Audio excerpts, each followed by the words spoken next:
मैंने कहा, जी सर, किया काम है। तो उन्होंने कहा, मेरा अब उधर आओ, और मेरा हाथ पकड़ लिया। फिर झाड़ू मेरे हाथ से लेकर रख दी और मुझे अपने बेड पर ले गए। कहने लगे, यहाँ बैठो। मैं बैठ गई। उन्होंने मेरा दोपटा उतार दिया।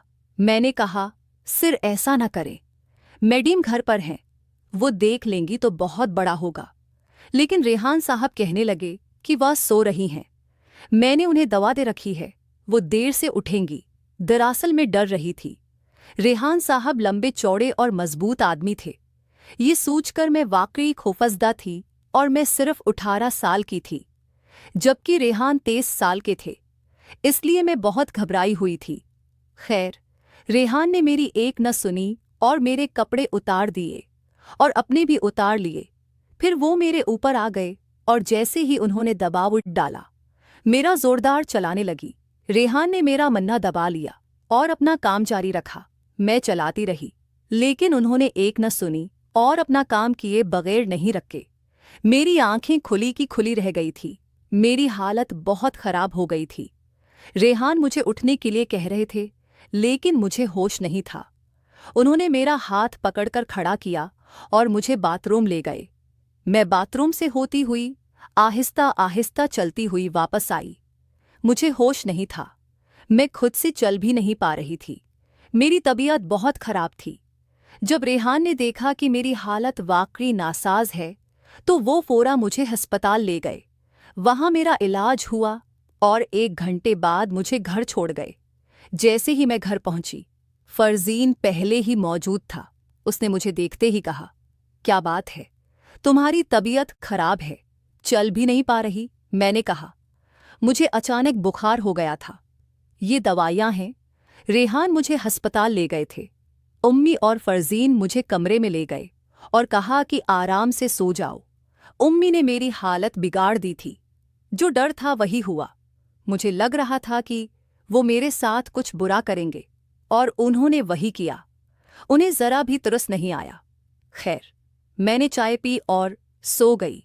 फिर रात को 9 बजे मुझे जगाया गया और खाने को कहा गया। मैं उठकर बैठ गई और खाना खाया। खाने के बाद मैं बाथरूम गई, दवाएं खाईं और फिर सो गई। सुबह आंख खिली तो दर्द और बढ़ गया था। मैंने नाश्ता किया और फिर दवाएं ले। अम्मी ने कहा, आज तुम काम पर मत जाओ, फरजीन को भेजती हैं। फरजीन ने कहा, हाँ, मैं अपना काम करके चली जाती हूँ। फरजीन ने जल्दी से अपना काम किया और फिर रेहान के घर काम करने चली गई। जब फरजीन रेहान के घर पहुंची तो उसने घंटी बजाई। रेहान ने दरवाज़ा खोला। रेहान ने फौरा फरजीन को पहचान लिया। उसे देखकर बोला, फरजीन, तुम यहाँ? फरजीन ने कहा, हाँ रेहान भाई, मेरे आपकी तबीयत खराब है, उसे बुखार है, इसलिए मैं आज उसकी जगह काम करने आ गई हूँ। रेहान ने कहा, ठीक है, अंदर आ जाओ। फरजीन अंदर गई और काम करने लगी। रेहान उसे बार बार देख रहा था, क्योंकि फरजीन मुझसे बड़ी और ज्यादा सेहतमंद थी। ये देखकर रेहान के दिल में बड़े ख्यालात आए और वो उसे गौर से देखने लगा। फरजीन ने पूछा, क्या हुआ रेहान भाई, आप तो मुझे मुसलसल देख रहे हैं। रेहान मुस्कुराया और बोला, फरजीन, तुम बहुत खूबसूरत हो, तुम मुझे बहुत पसंद हो। फिर रेहान आहिडफ स्टेटे उसे पकड़ लिया और फरजीन ने कोई मुज़ाहमत नहीं की। शायद उसके दिल में भी कुछ था। वो काफ़ी देर तक एक दूसरे के करीब रहे। फिर रेहान ने कहा, तुम मेराब की जगह हमारे यहाँ काम करने आया करो। फरजीन बोली, रेहान, मैं तो दूसरे घरों में काम करती हूँ, मेराब की तो सिर्फ आज तबीयत खराब थी इसलिए मैं आ गई हूँ, मैं रोज़ नहीं आ सकती। रेहान बोला, फरजीन, तुम मुझे बहुत अच्छी लगती हो, मैं तुम्हारी माँ से तुम्हारा हाथ मांगूंगा और तुमसे शादी करूंगा। रेहान वही खेल फरजीन के साथ दोहरा रहा था जो उसने मेरे साथ खेला था, और वही बातें कर रहा था। फरजीन को क्या पता था कि ये सब वो मेरे साथ भी कर चुका है। न मैं बता सकती थी, न रेहान ही बताता।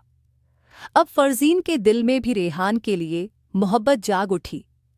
उसने कहा, रेहान, तुम मुझे भी बहुत अच्छे लगते हो, क्या तुम वाकई मुझसे शादी करोगे? तुम अमीर हो, हम गरीब हैं, तुम्हारे घर वाले मान जाएंगे।